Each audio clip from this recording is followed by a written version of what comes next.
I hope you all are good. तो आप जैसे कि आप सभी को पता है कि दिल्ली यूनिवर्सिटी का रिजल्ट आ चुका है और उसके जो फेज 2 था है ना, उसका जो रजिस्ट्रेशन है वो स्टार्ट हो चुका है। तो फेज 1 का जो एडमिशन शेड्यूल है वो भी जारी हो चुका है, उसके बारे में आज हम देखेंगे। तो देखो, अगस्त 1 से लेके 7 तक feeling of programme and college preferences, जिन बच्चों ने फेज 1 पे रजिस्टर किया था और जिन्होंने सीयूईटी एंट्रेंस टेस्ट दिया था ना, तो उनके पास अब क्या है, उनके पास फेज 2 के रजिस्ट्रेशन का ऑप्शन आया है कि filling of programme and college preferences, कि वो कौन सा प्रोग्राम अपना भरना चाहते हैं, कौन सा कोर्स वो पढ़ना चाहते हैं, कॉलेज प्रेफरेंसेस कौन से कॉलेज में पढ़ना चाहते हैं। तो इसकी डेट क्या है, अगस्त 1 से 7 तक। फिर अगस्त 9 को CSAS ऑटोलॉग प्रेफरेंसेस की जो कॉमन सीट एलोकेशन सिस्टम है वो ऑटोलॉग प्रेफरेंसेस की, मतलब जो आपने प्रेफरेंसेस फिल की है वो लॉक कर दी जाएगी, यानी कि उनके बेसिस पे आपकी रैंक है, उसके बेसिस पे आपको जो कॉलेज मिलेगा वो सब डिसाइड होने वाला है ना।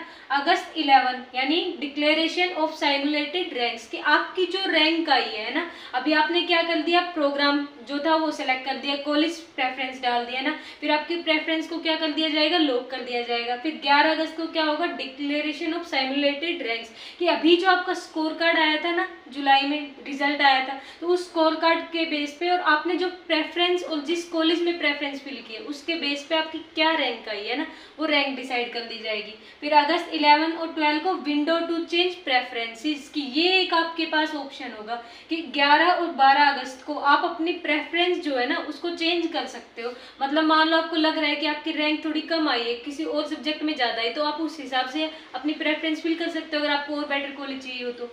अगस्त 16 declaration of first allocation seat है ना, देखो ये इंपॉर्टेंट है कि 16 अगस्त को जो हमारा फर्स्ट एलोकेशन सीट है, कि जो बिल्कुल ही एकदम होते हैं ना क्रीमी जो बच्चे होते हैं, बहुत पढ़ने वाले बच्चे हैं ना, जिनको रिजल्ट का इंतजार था इतने लंबे टाइम से ना, तो उनका रिजल्ट आ जाएगा अगस्त 16 को कि उनको कौन सा कॉलेज अलॉट हुआ है और कौन सा कोर्स अलॉट हुआ है ना।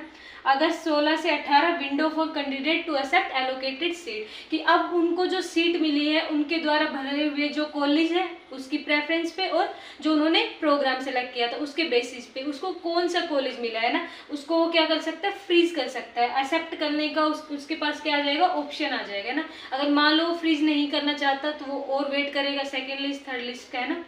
अगस्त 16 से 20 college to verify and approve applications, मतलब अब जिन्होंने 16 से 18 के बीच में एक्सेप्ट कर लिया एलोकेटेड सीट को, तो अब उनकी सीट को क्या करेगा, कॉलेज वेरीफाई करेगा उनके डॉक्यूमेंट्स को और अप्रूव करेगा है ना। फिर अगस्त 21 को क्या होगा, फी पेमेंट का ऑप्शन आएगा कि आपको अपनी फी पे करनी पड़ेगी ना। अगर आप फी पे नहीं करते तो आपकी सीट किसी और को दे दी जाएगी है ना। फिर उसके बाद है second round of admission is slated to begin on August 22। तो ये क्या था हमारे पास, फर्स्ट राउंड ऑफ एडमिशन का जो शेड्यूल था वो। उसके बाद 22 अगस्त से क्या होगा कि जो सेकंड राउंड है ना उसके एडमिशन जो है वो ओपन कर दी जाएगी ना, उसके एडमिशन के लिए सेकंड जो लिस्ट लगेगी। अभी तो ये फर्स्ट लिस्ट के बारे में बात की, उसका पूरा शेड्यूल ऐसे ही फिर क्या होगा सेकंड राउंड ऑफ एडमिशन के बारे में है ना। तो ऐसा माना जा रहा है कि अभी बोला गया है कि 29 अगस्त से जो कॉलेज है वो स्टार्ट कर दिए जाएंगे। So all the best.